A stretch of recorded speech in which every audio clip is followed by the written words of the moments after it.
made a lot of deep realizations about myself, about some of the decisions that I had made, how much I had not made great decisions because I didn't have good relationships of people to lean on, or the people who did advise me I wasn't able to listen to because I was so caught up in like, let me just keep down this path of achievement, or maybe caring too much about what other people thought, or thinking I should behave a certain way. And so that was a very enlightening time, made some just big decisions in my life about how to move forward, and have been doing a lot of this, emotional, mental work on myself the last couple of years, which has been really powerful, life-changing, but also is now something that I feel like I want to share with my patients and help my patients as well, because it really is, I think, far more powerful than, the food we eat, the exercise, the sleep. That's all really important, but probably even more important is our emotional and spiritual health.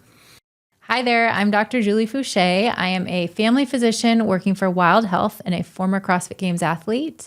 And today I'm really excited. I just had a great conversation with Chase about how precision medicine is different from conventional medicine, some of his own results and experience with Wild Health, and also how important our mental and emotional health is, sometimes even more important than our lifestyle.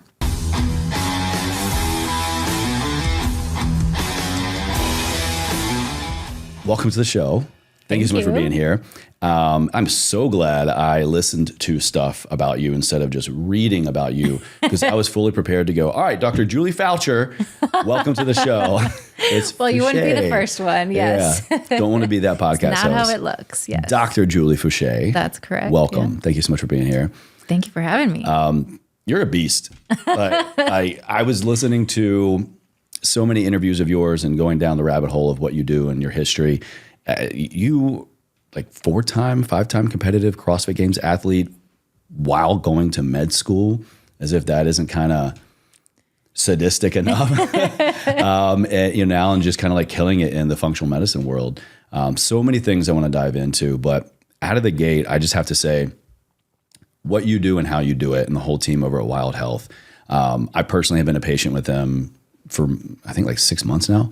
And I was sharing with you before we hit record about it's my life, it's my profession and my personal interest to try to be as well as possible in mind, body, spirit, soul, nutrition, activity. And even somebody like me who has been daily consciously making efforts for my health and well-being for 17 years now, 18 years.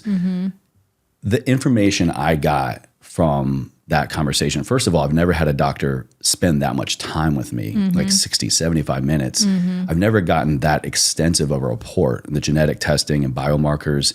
And I've never been so like, almost like held to the fire in terms of like, okay, this is good, Chase, great. But like, you've got this other stuff going on that you really don't have that much control over in terms of genetic predisposition and things like that. So we might want to manipulate, pull some levers here and there, but fascinating. It's fascinating. Yes. There is so much information and so much data that we look at, and it's amazing. Even, it makes me excited to hear you say that as someone who does this day in and day out and is so focused on it and can still find benefit. And I think that's what's so exciting to me about Wild Health, is because of that approach. It's just, data driven, and having that data really is powerful. So I didn't want to bring in my full 50-page report because that would have to be a whole separate episode. Yeah. And I would probably have to pay you for that. Or maybe it I think you've got a separate doctor who's already on top of it towards for my you. membership. Yeah. But one of the biggest surprising things, and this is to kind of kick things off about your expertise around functional medicine, is really knowing your baseline. And I talk about that so much on the show, and I think a lot of my listeners do that already. We've got ways to track data on a wearable like Whoop or Apple Watch, or maybe you've got years like me of like MyFitnessPal data. I think where we are collectively, a lot of us have information in terms of baseline, but I still talk to people who are like, I don't know when the last time I got my labs. I don't know when I got a physical.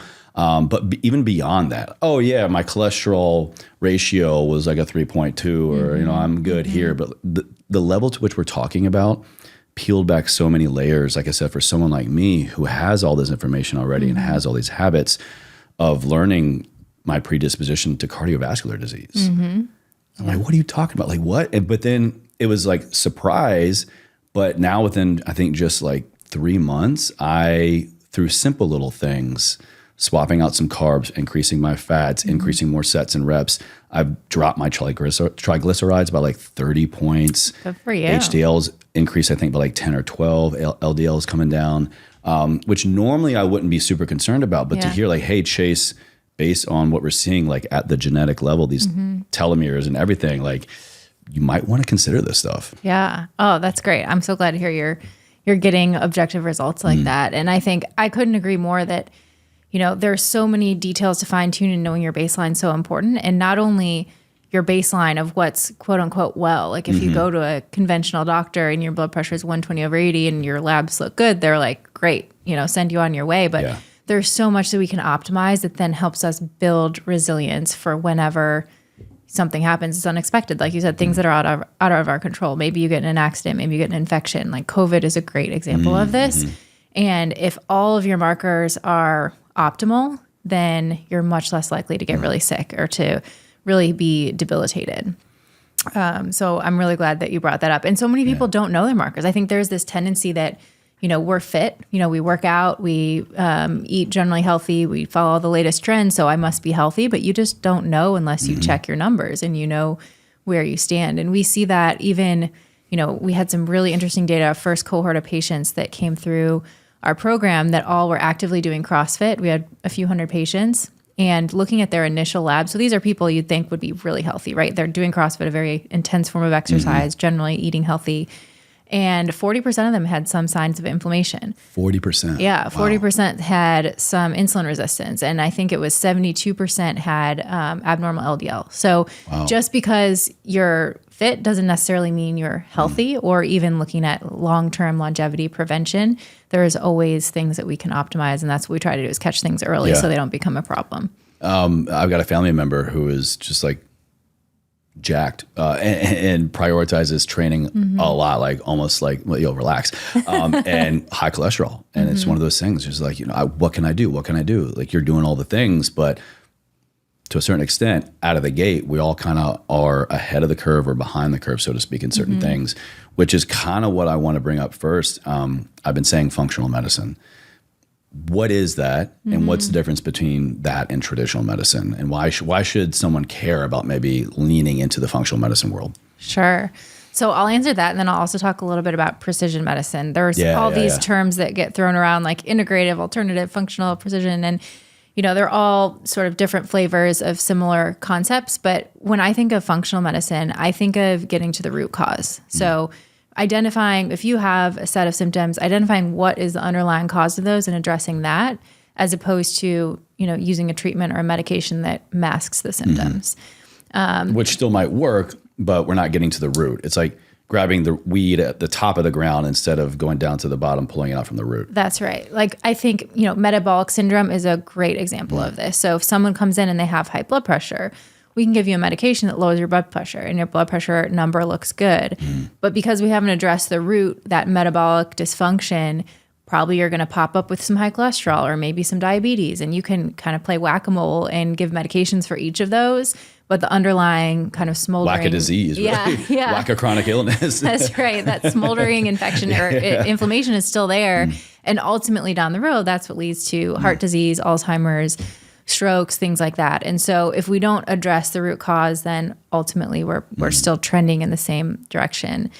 So that's what I think of with functional medicine. Often the majority of those root causes are lifestyle related. So, what we eat, how we move, our stress, how we sleep, things like purpose, things like relationships, those are all really important. And addressing those, usually our bodies heal in most cases. There's obviously other more esoteric causes that can be addressed too. So that's what I think of with functional medicine. And that's definitely the approach we take at Wild Health, is we want to be lifestyle first. We are doctors. We still prescribe medications. We use conventional medicine when needed, but we don't want that to be our first line. We want to start with the basics, with lifestyle. And we were talking before we pressed record also on how important it is that we work with health coaches. So being able to, as a doctor in a regular primary care clinic, there's not a lot I can do with a patient when I see them for 15 minutes every 6 months. But because health coaches are such an important part of our team, and whenever I meet with a patient, their health coach is also there. So we really are all a team and on the same page. it really helps the patient to be able to implement some of these lifestyle changes. And have the support and accountability. So that's big. And then precision medicine is this idea, which is what we do at Wild Health, is this idea of creating a very personalized plan for each person, each patient. So we're looking at every data point that we can. So from your current lifestyle, your exposures, your specific goals, your genes, your labs, your wearable data, like your Whoop or your sleep tracker. And we take all of that data into account and we create a plan that's really personalized to you. And then it's all about N of 1 experiments. So we create this plan. We think it's going to work because of all your data, but we don't know until we try it. So we put it into practice. We've never tested on you before. Right. we recheck. We put it into practice. We recheck a couple months, just like you've done. You recheck your labs a few months down the road. And if they're improving or moving in the right direction, then we just build on that. But so many times, I think, we rely on these randomized controlled trials where they're really hard when we're talking about lifestyle factors. That's why nutrition studies are so difficult to understand and interpret, and they say so many conflicting things, is because everybody's a little different and probably has a different optimal diet. But if we can do the experiment on you, especially lifestyle things are very low risk. There's not a lot of risk involved in trying some of these things. It helps us get to the right path for you. And even us as individuals, we're not the same person month to month, year to year. Yeah. And to kind of make it about me again, but I'm so curious to hear your experience. My experience was amazing, but it was just it's one of those things that I know to be true. Of course, we change and we evolve, but I've been on the other side of that for so long. I've been the coach. I've been the wellness, health, fitness professional. Yeah. I rarely have been the patient or the client.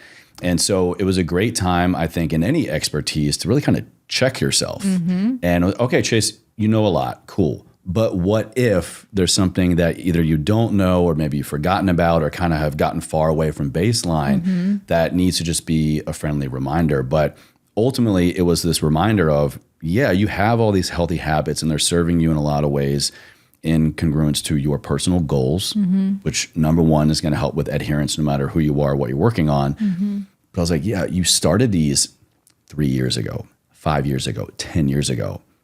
You're not the same person. I'm a different person now. I'm a totally different person. How important is that? Now you live in LA. I know. I'm LA Chase. Look, I have beads, now. I'm not wearing button downs and chinos, going to happy hour in DC anymore. We change. I mean, we joke, but I think that's a very fair representation of the human experience. And as we grow and evolve and change on the outside, it could be as simple as clothing, geography. It's pretty naive to think that we're not also changing on the inside, right? No, I think that's so true. As we grow and evolve, ever forward, right? We're always evolving. Truly. Yes. And so I want to bring up a couple of things that really were just like, I want to dive more into the functional medicine stuff. Because to me, it makes the most sense, right? Acute care is great. Regular primary care is great, but why wouldn't we go this route when we can learn so much more, One thing that you talked about in a recent interview, I think it was with Gabrielle Lyon, was you're supposed to have a relationship with your doctor. And I think a lot of us, our pain point with our care, primary care, is that relationship. And if we just focus on that word relationship, that implies a two-way street, right? If we're not getting what we want, if that relationship isn't what we want with that doctor, let's take off the table, fire them, go find somebody else. Maybe we've got longevity. We think something's there.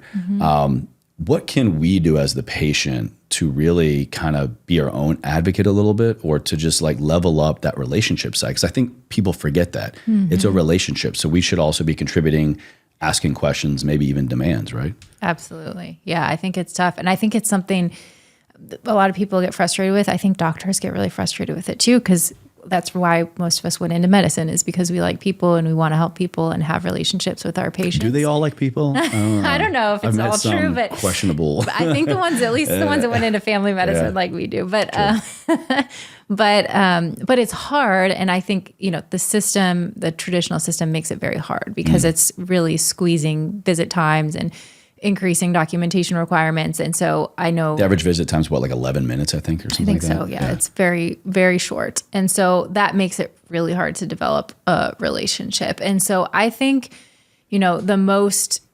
the best way is just to be curious about your doctor as a person too. And maybe, ask them questions about their experience. Like you said, it's a two-way street. So that also helps to just to personalize your interactions.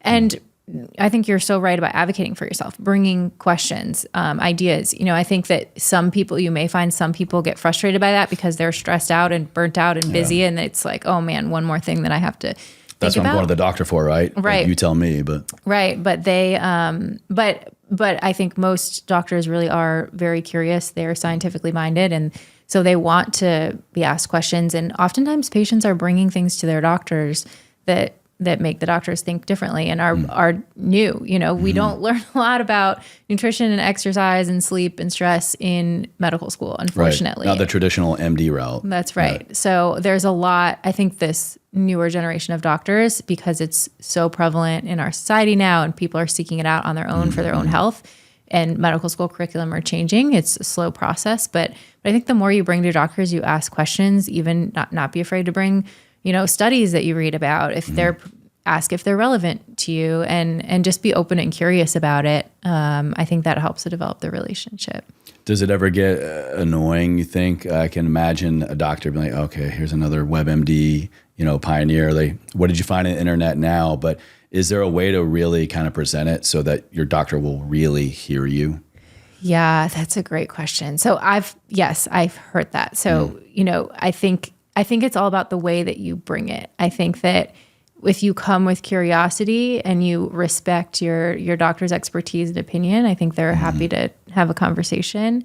I think it can be hard with Google because oftentimes people are Googling and finding the worst case scenario and freaking out. And that side effects include death. Yeah, you stub your toe. Tough, because you don't want your patients to be worried about the worst case scenario, but you also want to have open and real conversations with them. So I think it's always best if you are looking at something and you're worried about it, bring it to your doctor so that you're not sitting on it for weeks like, oh my gosh, I have, cancer or whatever is going on. Make sure you just bring it to them and ask them so that they know what's on your mind. Because a lot of times too, I think in encounters as a doctor, you don't always know what's going through a patient's mind, and it can be rushed, it can be busy, maybe you're nervous to bring it up. And so it's always better just to bring it up and be curious about it, and hopefully your doctor's approaching it in the same way. Hopefully. Yeah. Hopefully, I agree. And speaking of mind, you said mind a couple of times. I know that you worked with a mindset coach, particularly when you were performing, when you were training, when you're competing. Why and how did that specifically serve you? And was it just something new you were adding into your overall practice, or did you feel and see and have a measurable kind of ROI in terms of your health? Great question. So I think for myself personally, mindset has been something I've worked on since the beginning of my CrossFit Games career. It was something that I evolved every year of competing. I became more mentally strong and resilient, but I had to learn some hard lessons along the way.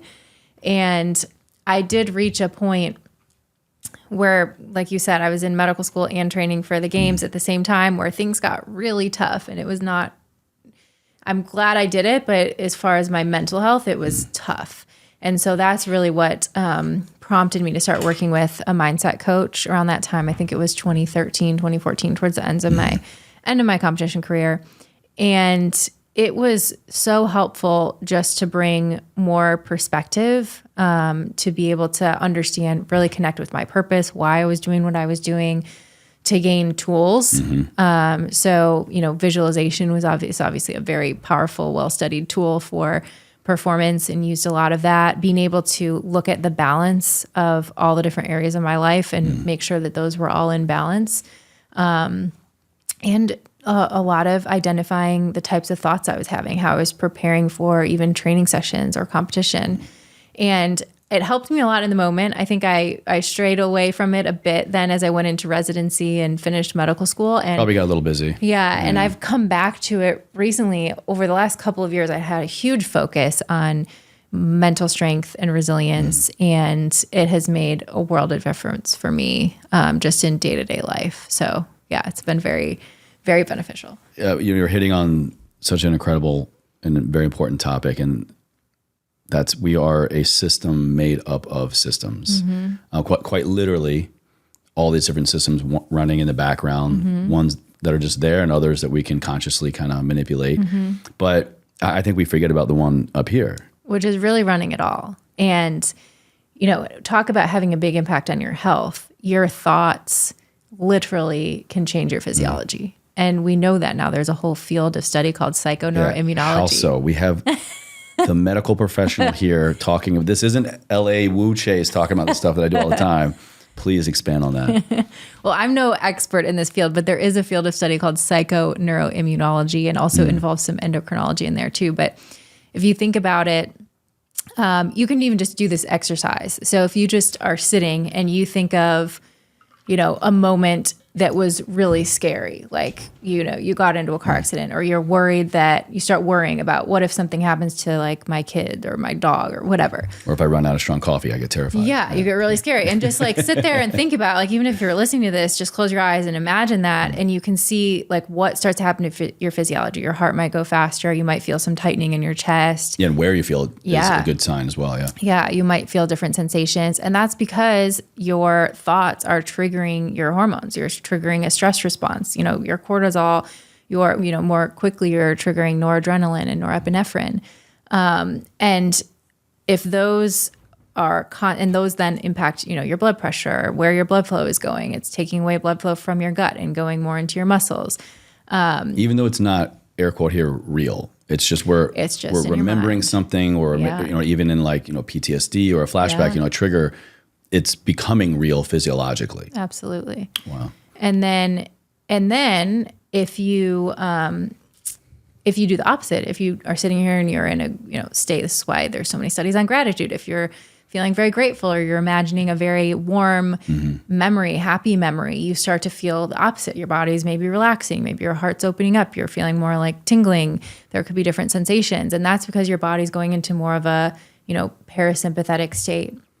And it's like there's no danger. We're safe. Allow calmness to kind of happen. Yeah. To literally let your guard down. Yeah. But the thing is most of us in the world today tend to be living in more of that fight or flight all the time. Even if it's not a real threat, it's in our thoughts, because we're anticipating like all these meetings I have to go to, these emails, who's going to respond, what's my boss thinking, like traffic, whatever it is. We tend to be more in that fight or flight state a lot of the time. And in that state, we're impacting, not only our cardiovascular system, but our immune system. We tend to have this low-grade inflammation, and over time that can contribute to chronic disease. So literally, if you're in a, negative or fearful thought state, majority of the time, that can literally translate into disease later on. And we see this even, you think about things like social isolation or loneliness. I have seen studies where those factors can increase mortality risk by 25%. And a lot of that has to do with, because when you're experiencing those states, you're in more of this fight or flight state. So, being able to start to be aware of your thoughts and have some control over the types of thoughts that you're having can have a huge impact on your health. Reminds me of one of the common threads that I found, and I think the science shows as well, when we look at the people that are living the longest and highest quality of life, these centenarians in blue zones around the world. I love blue zones, yeah. The most common denominator there is they all have community. They have community, yeah. If we're in Japan, if we're in Italy, if we're in Greece, there's another group here in Southern California, I think. Yeah. Like 7, I think, or so around the world. Yeah. Maybe more, but the biggest common denominator is they have community. They've got meaningful, quality relationships that allow your guard to kind of come down and stay down, and so many other things that happen with that. And actually, another thing you might appreciate, I recently found, I think now we're finally at a point in time where we have enough evidence and studies to look at it, is HRV. Yeah. The higher the HRV for longer is now we're seeing a direct correlation, possibly even causation to longevity. So the more you can focus on getting your HRV up, heart rate variability, and I'm pointing here in the video to my Whoop. Yeah. Like I have found so many unique ways to get this up, and it's so cool to see now the science back it up of, it's good for me here and now, but I'm also potentially adding quality years to my life. Absolutely. Yeah. And that HRV really is, that's why, we love data and we love objective measures. the HRV is a great way to actually measure what I was talking about with your thoughts. It's a great way to measure how is your parasympathetic tone. So thinking about, your thoughts, are you in more of a fight or flight state more of the time, or a parasympathetic rest and digest state? And the higher your HRV, the more parasympathetic tone you have.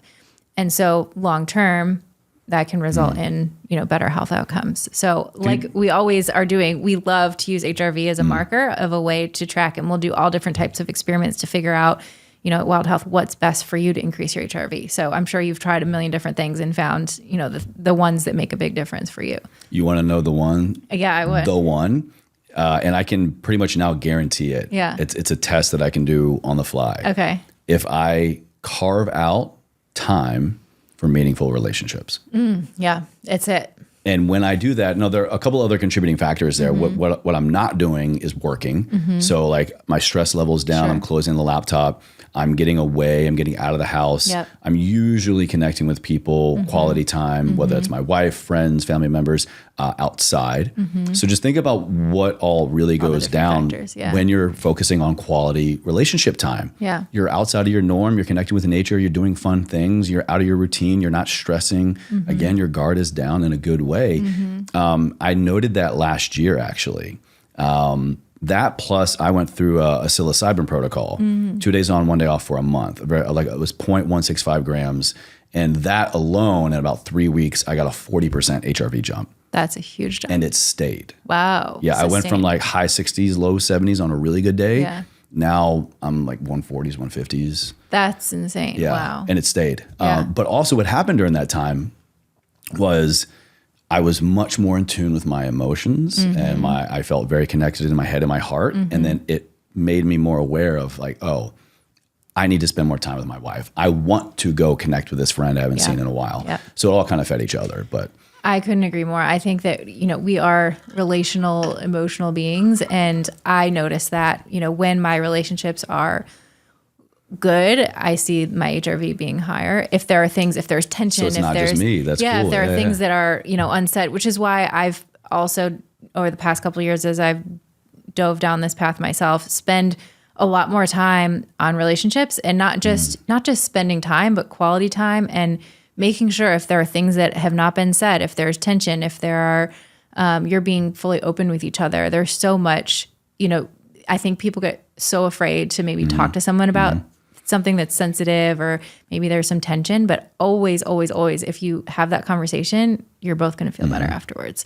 And so I've tried to make that a point, and I do notice, my HRV correlating with that as well. Amazing. Yeah. That's so cool.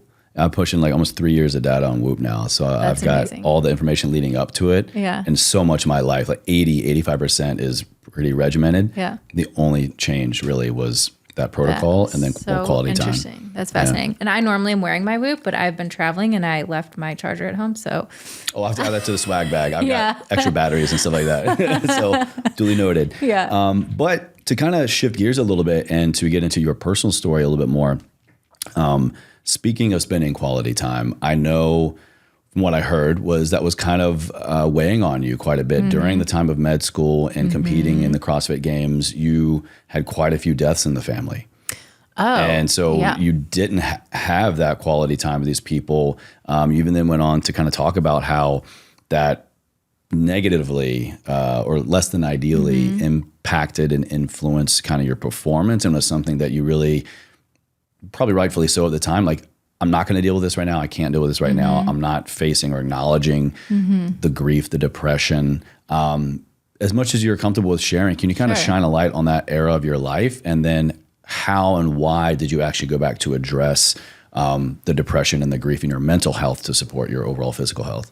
Great question. So yeah, I think it was a common theme just across my life up until the past couple of years, where I've always been very perfectionist. I grew up doing gymnastics. I was always very focused on getting good grades, doing well in school, sports, all this stuff. And so I tended to focus a lot on achievements and performance. And it was always like, okay, you do this, what's the next thing? You're going after it. And I think in that mindset, I tended to let other things fall to the wayside. I was just so focused on these goals. It's like relationships tended to not be as important. And a few things happened. I think the first one you're talking about was this transition between college and med school. And I was trying to train and compete at the CrossFit Games and start med school and move. And it was the most stressful time, I think, one of the most stressful times I've had in my life, where I started experiencing physical symptoms from the stress. And Like what? mainly GI symptoms, like just terrible GI symptoms, and I couldn't really eat. Like I was nauseous all the time. It was just not good, even though I was still training a ton. I look back at photos from competing in the games that year. It was 2010. And it's one of those examples I always think of, or no, sorry, it was 2011. That I always think of as you can look really fit, but not necessarily be healthy, because I looked super fit, but I was definitely not healthy at that point. The external is not always the best representation or remotely accurate representation of the internal. Totally. Yeah. So during that same kind of time point, I had lost my grandmother, and my uncle died unexpectedly, and I had lost my other grandmother a few months before. And so in that time, I was also, moving, starting med school, games were happening, and I just kind of buried it all and was like, let me get through the games. And of course, my performance didn't go as well at the games either, because of my mental state. I went in with a very not a very positive mindset. I went in thinking, let me just not do worse than I did last year. And that's pretty much exactly how it played out. That could still serve yeah. you. It's not bad, but I could have done so much better if I had set my expectations a little higher. And I was in a position to do a lot better. But I came back from that, and I was quite depressed as I went back to med school, and I just couldn't figure out why. And I remember days where I would go drive to the gym and literally sit in my car and cry and not go in and then drive home, because I just couldn't bring myself to do it. And that's Can't even finally get out of the car. Yeah. And that's finally when I decided to go see a counselor and work through some things. And part of it was allowing myself to grieve some of those losses. The other part was really understanding and identifying with my purpose. I think at that point I had decided to go to med school, and I knew that was important to me. I'd spent a lot of time thinking about my why. You have to write all these essays about why you want to be a doctor.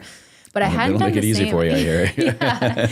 I hadn't done the same for CrossFit. I did CrossFit and competed in CrossFit because, I qualified, so I might as well go. And then, of course, I went last year, so I'm going to do it the next year. But I had never really stopped to think about, why am I doing this? And so when things started to get really hard, I had to step back and ask myself that question. And I always remember one conversation I had with my mom where she said, you could drop out of med school today. You could stop competing in CrossFit today. We'll still love you the same. Like, you just do what makes you happy. And I was like, oh, okay. I don't have to do any of this.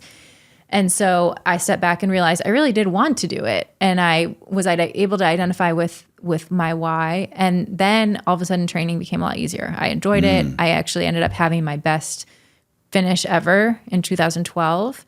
For the record, everybody, you finished top 5 in 4 runs, right? Yeah. You competed for 4 years. Yep. So I was fifth. Top 5. Yeah. Elitist athletes in the world. Yeah. It's pretty crazy. So yeah, I was 5th, and then the next year I'm like, well, don't do worse than last year. So I got 5th again. And then I came back and you know how to set a goal and hit it. That's right. Technically, you're right. Yeah. I was a little bit mentally stronger the next year. And even though I probably had the potential to win and was leading much of the competition, I finished 2nd.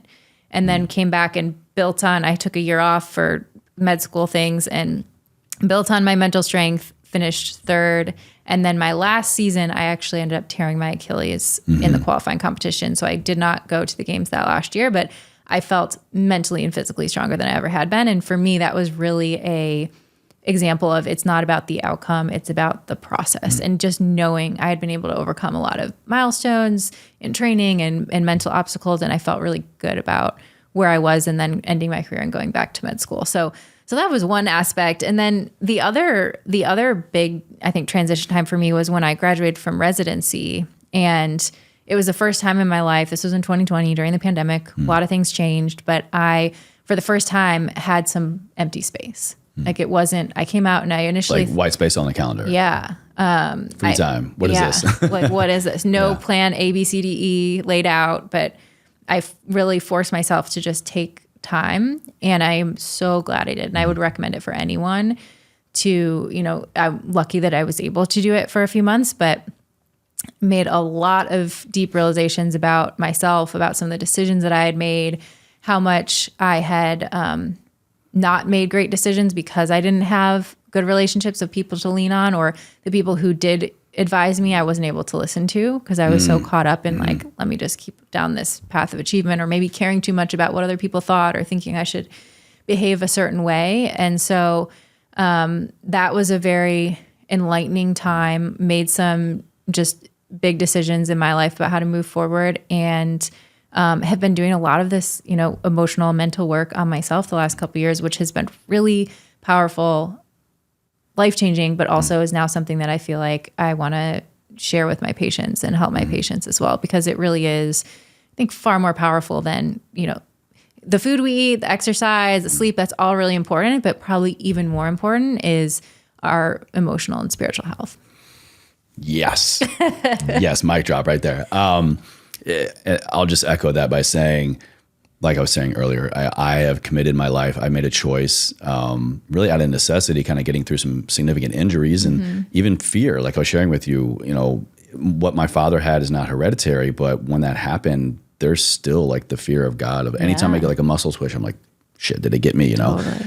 And so when we can kind of make that choice of, all right, I'm going to do things to support my life, my physical well-being, I think, and it sounds like you're with me, that you get to a point to where that will only take you so far. And once you can do things to fortify your body and hopefully get good, healthy labs, after that, it's the head and the heart, right? It's kind of really tapping into what has been driving me, what has been my thought process, my belief systems, and then what is my gut telling me? What is that intuition maybe that I've been suppressing? Is this even what I want to do? Is this how I want to do it? And I love this story and what you're sharing with your mother. You said, we will still love you the same. And I'm wondering, like, how powerful was that for you, and how much of an influence in hearing that, whether you consciously or subconsciously realized it, maybe you felt a disconnect from love from someone that mattered, like your mother. I got to achieve, I got to perform, I got to do all these things. But just to hear, you will still be loved even if you don't do this. Like, how did that fall on you? And how did it shift kind of everything for you? Yeah. Well, yeah, like I said, at that time, it really shifted a lot for me, because I realized I was able to take some of this pressure off that I think I was projecting on other people, but really was just coming from me, and able to say, what do I really want to do, and align with that instead of what I thought everyone else expected. Was that maybe the first time you would ever ask yourself that question? Yeah. And then it always comes in layers, right? So that was, in 2011 or 12. And then again, in 2020, I had another similar experience where I realized how much, even though I thought I understood that, how much I still was beating myself up and really not. I think we all struggle with this self-worth, like underlying, we all struggle with a bit of, am I worthy of unconditional love? Like, do I have this? Do I really love myself? And I think for so many people, and myself included, we can use all these things in wellness and fitness to support our health, but a lot of it comes from what's the intention behind it? Are we trying to control our diet and our exercise and our sleep and you take every supplement because we're trying to control and we don't think that we're good enough, or trying to be healthy out of fear? Out of fear. Or is it coming from a place of true self-love? And I think that just that change in intention and like truly knowing in your heart that you are loved and you are worthy is such a big sort of unlock for anyone. And it's hard. There's so much that we have to work through to overcome from the experiences that we've had in life, from our childhood, from the different things that we hear from society and the world and social media, that we have to be able to overcome in order to like really know that. But when we can, it's so powerful. What maybe are you seeing in your practice besides this aspect, the emotional intelligence work? What are you seeing this year, the last couple of years, speaking generally, all my patients, majority of my patients, I see so many people struggling with this. Is it a particular biomarker? Is it a stress aspect? Or is there like a silent killer we're not aware of? What can you kind of shine a light on? That's a great question. So I still think the most common that I see is metabolic syndrome. So some form of insulin resistance or inflammation or hyperlipidemia. I'm just about to renew my levels. There you go. I think it's coming next week. Yeah. That's by far the most common that we see. I think another, maybe a close second, And as it's also related to metabolic syndrome is this idea of HPA axis dysfunction, or the idea that our body, our system is just under too much stress and not enough recovery, not enough rest and digest time. And that can come in a variety of different ways. It could be because you're eating a really poor quality diet and not exercising and only getting 5 hours of sleep. Or it could be because you're doing a lot of things right, but you're go all day. You've got kids, a family, a business. There's no come down. There's no downtime. There's no downtime. Yeah. And so, I really can't overemphasize the importance of good quality sleep and some form of rest and digest time, whatever that looks like for you. If it's meditation, if it's walking in nature, if it's journaling, whatever you like to do, that it might not seem like it's important in the moment, but that is so important for all of us. It's so important. I tell people this all the time. Look at your schedule, time block, do the important things, prioritize your action items, get things done, but also like it's good to intentionally put in nothing. Yeah. And that's been a huge game changer for me. Like I was saying this last year, really, of intentionally carving out quality time. Yeah. Also quality time with me. Yeah. Like when, where, and how am I making time to do nothing for myself? Totally. And to really, it's a good practice for, I think, a lot of us that are go-getters and high performers and maybe entrepreneurs. I mean, you're just a busy professional. Like it's a good test practice and kind of like letting go of like, no, yeah, you can do more, sure. But like, should you? Yeah. And why? Right. And why, like, exactly. Yeah. Is it actually important based on what's most important to you? Or is it just because you think that you need to be busy? Yeah. Well, I would love to get a little bit of insight. You said you kind of hung it up, stepped away from the games. Are you done competing? What does your training look like these days? I mean, is it just Dr. Julie, or are you kicking ass somewhere in a box? What are you doing? I don't know about that, but I am still doing CrossFit. I think I'll always continue doing CrossFit, and it looks very different for me these days. I do a lot of garage workouts, and I like to work out and do classes at affiliates too. But definitely not like I was. I was training hours a day, and now it's one workout 4 or 5 days a week. And I try to do yoga once a week too. Me too. Yeah. I've been doing it for many years, but this year, once a week. Yeah. At least. Yeah. Yeah. I feel so much better if I can at least do it once a week. So that's my training. I don't think, people even ask me, because masters in CrossFit starts at 35. Like, are you going to come back and do masters? And I just don't think so, because I think my goals are different now. And even to compete at any level, it just requires, it means that that's a priority. It means that all of a sudden your time in the gym is, it's for that purpose. And it puts in a new level of stress, a new level of attention that you have to focus on. And I'm just not interested in training for multiple hours a day at this point, because I have too many other things that I want to do. Do you struggle with kind of that grieving, that like identity a little bit? I mean, because you not only did it you did it at a very high level. So is it just a radical coming to terms with, it's important to me, but I've changed my why a little bit? Or what's kind of that identity struggle, if any? Yeah, it's a great question, because it's so common for anyone to struggle with that, whether it's coming off of high school sports, college sports, competing in CrossFit in local competitions, and then deciding, hey, maybe I want to, back off and just, work out like a normal person and go to classes. It's really hard to let go of that identity, but I think I really didn't have a hard time with it. And I think it's because I had done that work up front in that hard time in 2011 to identify my why. And my why was so much bigger than just competing. Like competing was one avenue, but my why is so much more about helping people to become and empowering people to become the healthiest versions of themselves. And at that stage in my life, I was able to compete and inspire people through that avenue. But then after that door had closed, it was more about how can I be a doctor and inspire and empower people to be healthier. And so I think it was more, I still get to, fulfill this why, but it's just in a different way now. Yeah. And so it wasn't so much of a grieving process for me.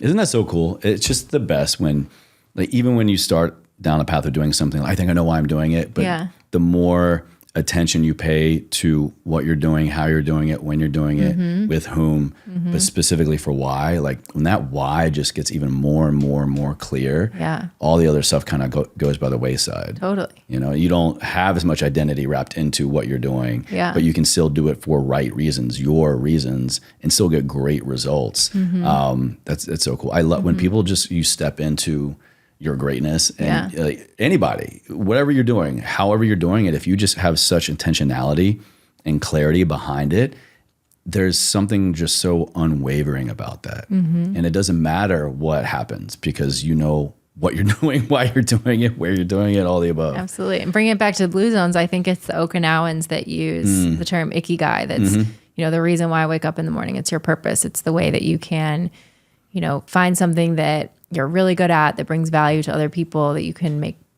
money doing. And there's one other thing that's part of it, but it's kind of finding that sweet spot. And that's, you know, the reason why you wake up in the morning and they're living to 100 or having a lot of people live to 100. Yeah. They also have great communities. And I think they attribute a lot of sake as well. If I remember Dan Butner's work correctly. Yeah. There's a lot about wine and That's another commonality, you know, especially I think in Italy, it's, you know, community, it's daily physical activity. And they have wine like every day. There's intention. Which is also community, right? Yeah, absolutely. Well, kind of getting towards the end here, you know, being a little timely with where we are in the world. And I learned this about you, your specific mission.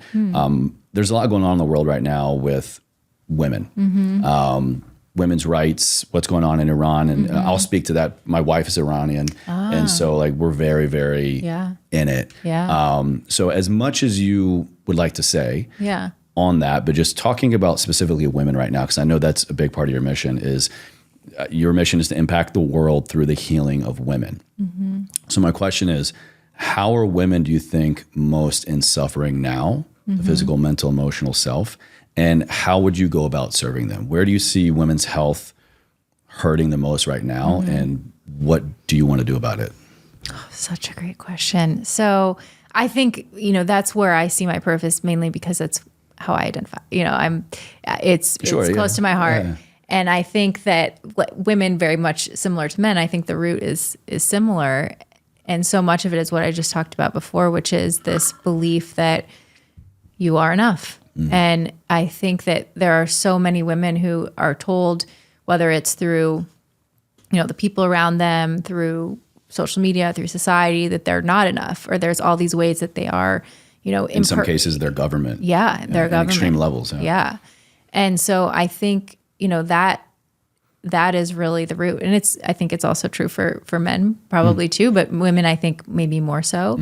And so being able to help women heal and understand that they are enough and empower them to truly find their greatness and share that with the world. I think there's so much that can change in communities when women really find their power. You know, you think about like the ways that women influence communities, their children, you know, the different roles that they play. I think there was this great, I wish I remembered which talk it was, but there was this great quote from Michelle Obama. She was doing a talk somewhere and she talked about how, what if, you know, the answers to some of the biggest problems in the world, like, you know, climate change or world hunger or things like that are in the mind of a girl somewhere in some country who is currently not having access to education or support to be able to realize her full potential. What a disservice to the rest of the world. You know, really. Yeah. When I heard her say that, I just got chills. So I think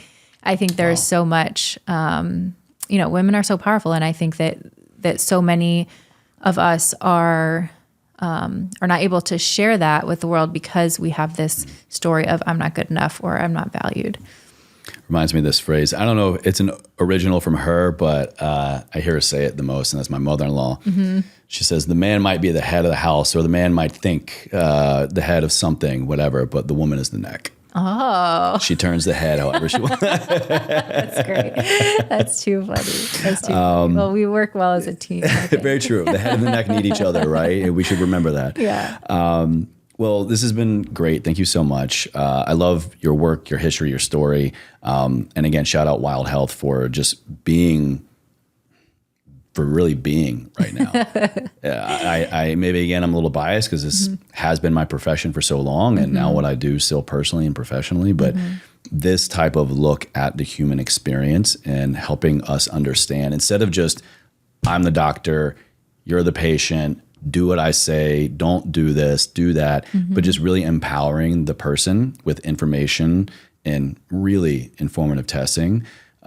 For the person who has never gotten a lab test in their life, who has been white coat scared their entire life, to even someone like myself pushing 2 decades of trying to be as well as possible, it's still helping. It's still helping. So thank you. That's awesome. Well, I'm glad you've had such a great experience with it. And I know that for your listeners, if they want to use the code EverForward, they can to get a discount on Wild Health. I've been working with them, in the health coach patient, doctor patient relationship. Also great partners here on the show now. Check it out. Awesome. Wild Health for sure. So I have to ask my last question. Yes. I shared with you kind of the origin story of EverForward. But with that in mind, and what you are here to do in the world, what do those words mean to you? How do you live a life ever forward? Wow. So I think that life is all about constantly evolving and becoming the best version of yourself. And it's a growth process, right? We don't ever get there. We don't ever achieve, okay, I've made it.